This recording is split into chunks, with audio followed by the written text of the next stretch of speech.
Hello everyone, welcome back. If you're new here, I am Molly and I do book content here on YouTube. And today, I can't believe I'm saying this, I'm filming the mid-year freak out tag or whatever it's called. I should look, shouldn't I? Oh yeah, mid-year freak out book tag. Okay, good.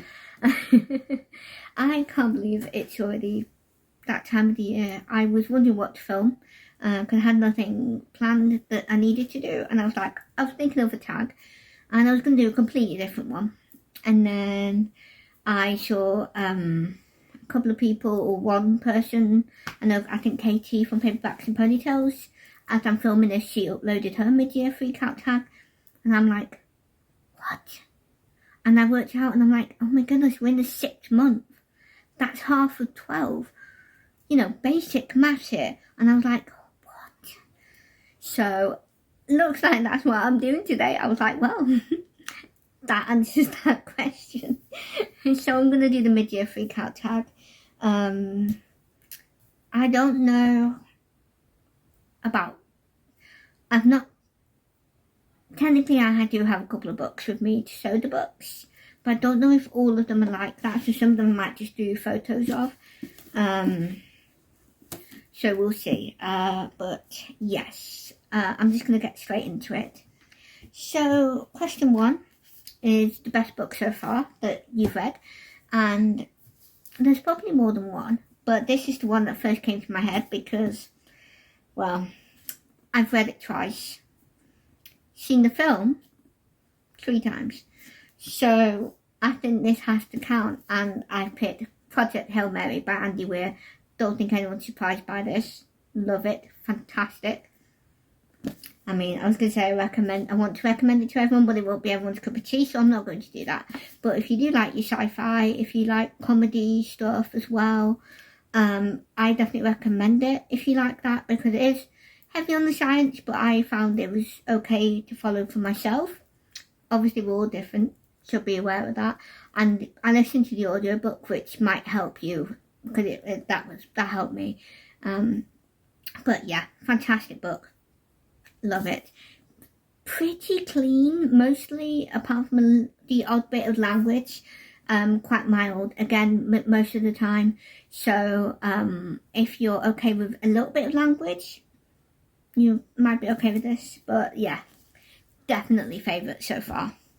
At least my main favourite anyway. There are probably others. I just can't think of them.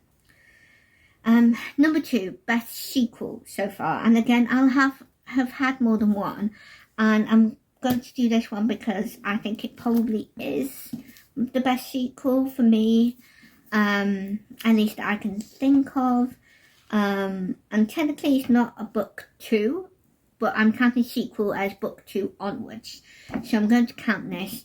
I would have said Sunrise on the Reaping, but because it's technically a prequel, I'm not going to count it. Because I did read that this year. Yes. This year. Did I read the whole Hunger Games this year? No, I couldn't have done. No, I did that last year. Anyway, so the book I picked is As Sure as the Dawn by Francine Rivers. This is a Christian ancient historical fiction, and it's book 3 in the Mark of the Lion series. Spoiler, 5 stars. So definitely best sequel. I've had other 5 stars from sequels, but I'm picking that one because I think it is my personal favourite out of the sequels that I have read this year so far. Question 3 is new release you haven't read but want to. And I don't usually keep track of new releases, so most of the time I don't really know. But one I have definitely heard people talk about is, it is, if I'm remembering correctly, I think it's The 99 Doors or something like that by Jamie Jo Wright. It has books on the cover, which is the main reason why I like it. No surprise there, being a reader. But I'm going for that one. There's probably others, but even though I do watch some people who do talk about new releases, I don't usually write them down, which my bank account is usually happy with, except that doesn't curb my spending specifically anyway.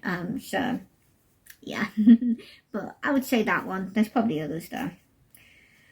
Question 4, most anticipated release for the second half of the year. And like the first one, I don't really keep track, so I don't know. Technically, it's not a new book, but there is a special edition coming out in December that I pre-ordered. And that, to go back to a book I have already talked about, that is for Project Hail Mary. That is how much I love this book, guys. I don't normally buy special editions, especially when, as we all know, I already have a physical copy. But it's a good, well, it's a really pretty edition, and I just had to. And I was like, it comes out in December for me anyway, on Amazon. And I was like, you know what? Treat yourself to an early Christmas present. So I pre-ordered that. I'll try and put a picture up of the version that I'm getting. It's gorgeous and hardback, and I am treating myself, well, treating future me to an early Christmas present. So I would say that. But in terms of actual new books that aren't just re-releases, I don't know. Question 5, your biggest disappointment. And I have to say, I'm not quite sure. Let me have a look. What is my biggest disappointment? There isn't really a big disappointment, really. I think the nearest is... I wouldn't say it's a disappointment, but I would say it's a mix between a classic, not really well-known one, at least in my opinion, because I'd never heard of it, but between a book I read in March called Israel Rank, The Autobiography of a Criminal, and what was it? Fallen Angels and the Origins of Evil, which is a non-fiction, Christian non-fiction. It's probably between those, because they're kind of like my two lowest ones, so yeah, I'd probably say those. One of them is just because it's a non-fiction, the Fallen Angels one, because it was interesting, but it wasn't, I gave it a 3.5, because there's definitely some things I don't agree with, and then the Israel Rank one, it was just really slow going, and to me wasn't great as a book, but I wouldn't call them disappointments really. Although it's always disappointing when you don't have a good read, so make of that what you will. Question 6, biggest surprise. Ooh, I don't know. Biggest surprise, I'm not quite sure. There isn't really any really big surprises, I don't think, for me. Yeah, I'm not quite sure, to be honest. There's nothing I would say that particularly surprised me. I think maybe the nearest is A Little Princess by Frances Hodgson Burnett. I did enjoy that more than I thought I would, but I wouldn't say it was massively surprising necessarily, but I think that's probably the closest. So I'll say A Little Princess. Question 7, fave new author, either a debut author or just new to you. Again, that's going to be difficult. Probably Michael Crichton. I wouldn't necessarily...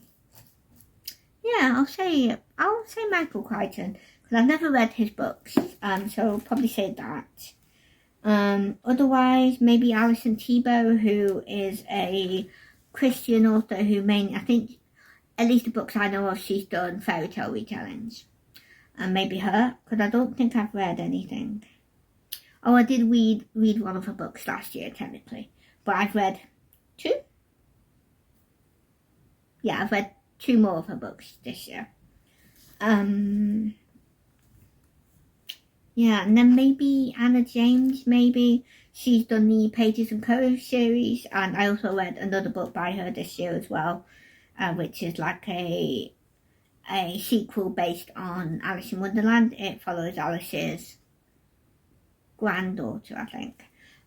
So yeah. Otherwise, also I want to say Andy Weir, but from what I've heard of The Martian, I'm a bit in terms of Taylor from Tales of Tay. she read The Martian with a couple of other people. She buddy read it. I think she listened to it though, but either way. And she said she and the friends that she read with didn't like it as much. And that it was something that I was concerned about. So yeah, I don't want to say Andy Weir, but he is a favourite technically. But I think it's probably just a one-hit wonder for myself personally. I'm not saying his other books are one-hit. There's only one good book that he's written. It's just for myself personally. So yeah. Chapter 8. Newest fictional crush. I mean, a part of me wants to say Haymitch from Sunrise on the Reaping, although the adult him from The Hunger Games specifically, obviously not from Sunrise, because he's like, I think technically he's an adult, like 18, but I don't really mean that version of him, the adult version of him. I already had a crush on him, but so I'm not really going to count that. But in terms of newest, I think it's a tie. And I'm going to have to think what his name was.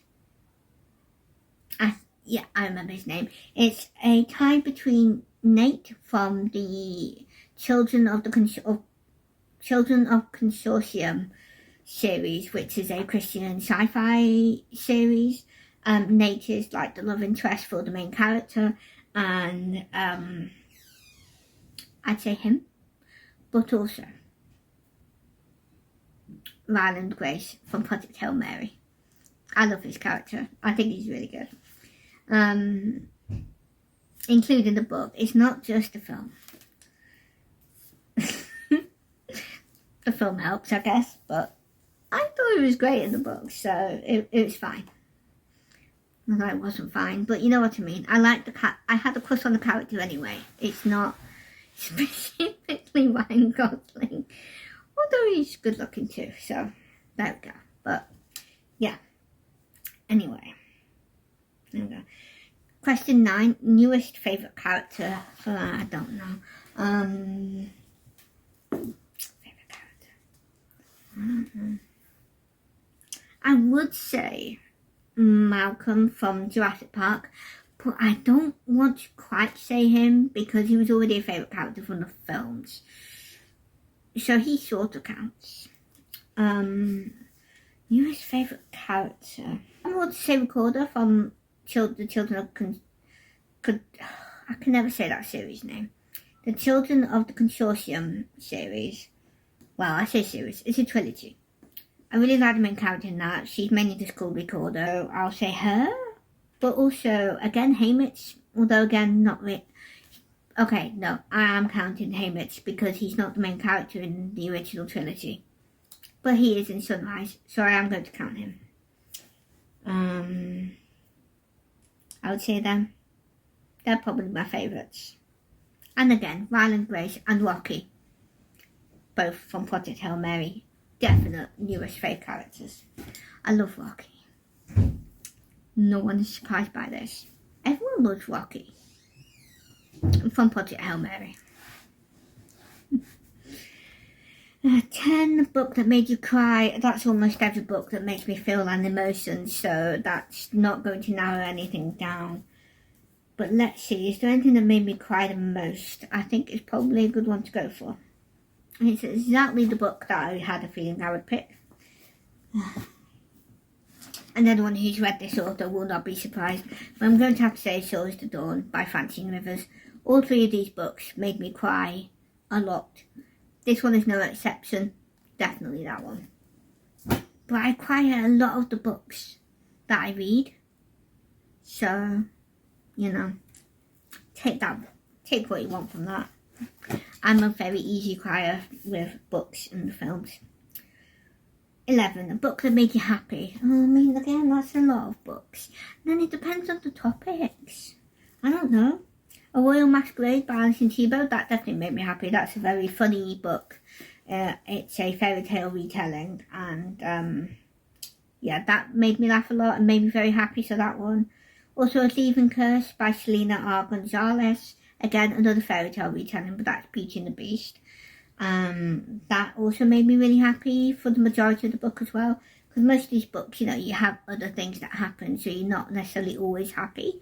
But they were definitely happy reads for the most part. Let me think. Anything else? Oh, the title would make you think otherwise, but A Spoonful of Murder by Robin Stevens, that definitely made me happy. Despite the fact that it's a murder mystery, it made me very happy. So I enjoyed being back in that series, so I'm going to count that as well. Anne of Green Gables, no one is surprised by that. I reread that. I'm going to reread it in May, last month. Yeah, I'd probably leave it at those. Another one that also makes me happy, where are you? It's actually a book I'm currently reading. So you could say I can't really count that, but I'm going to count it. And that is Ariadne and the Legend of the Fire Rose by Christy A. Cole. Also makes me really happy. A really happy read. For me.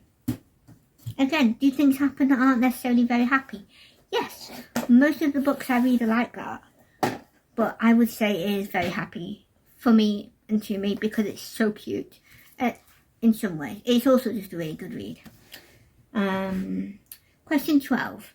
Most beautiful book given or bought so far?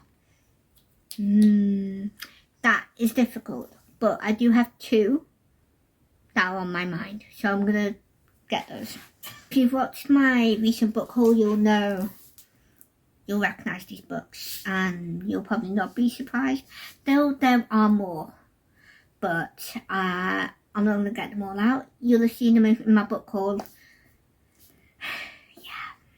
I buy too many really nice looking books, but I'm going to pick these two for now, both non-fictions. This one is Atlas of Afterlives, and then this one is Atlas of Lost Kingdoms.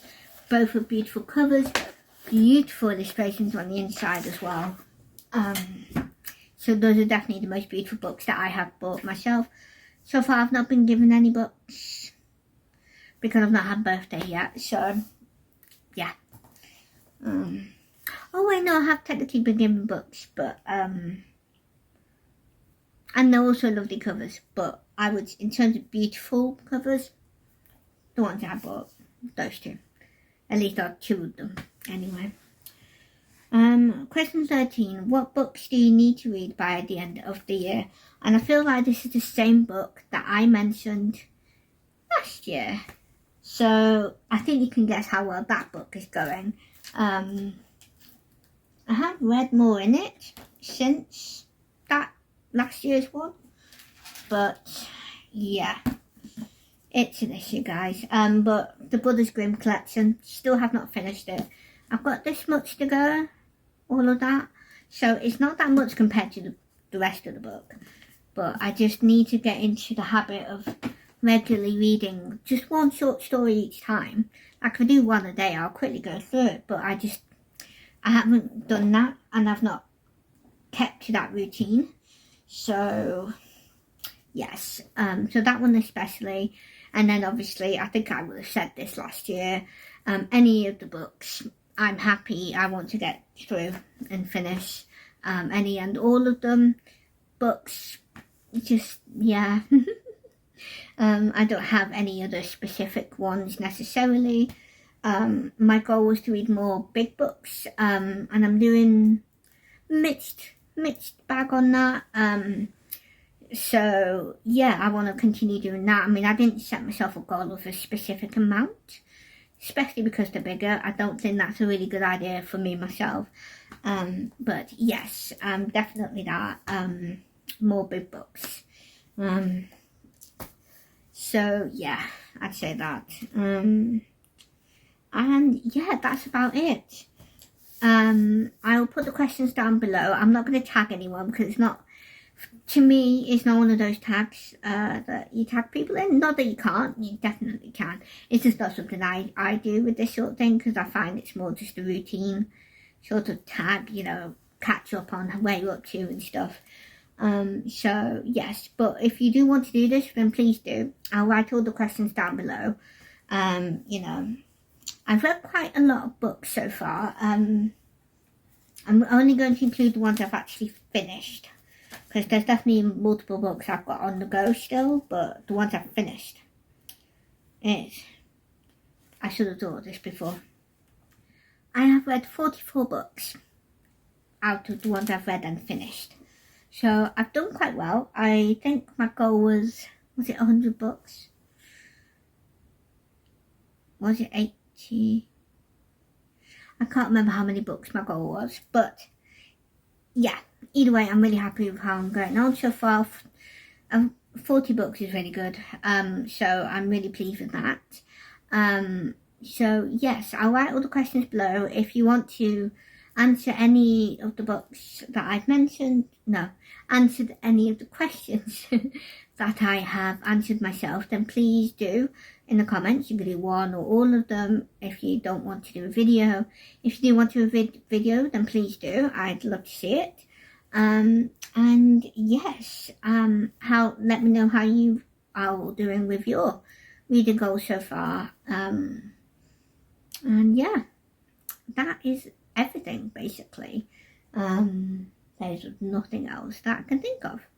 So that's good. And I will leave you all to it. I love you all and God bless. And I will see you all next week. Bye.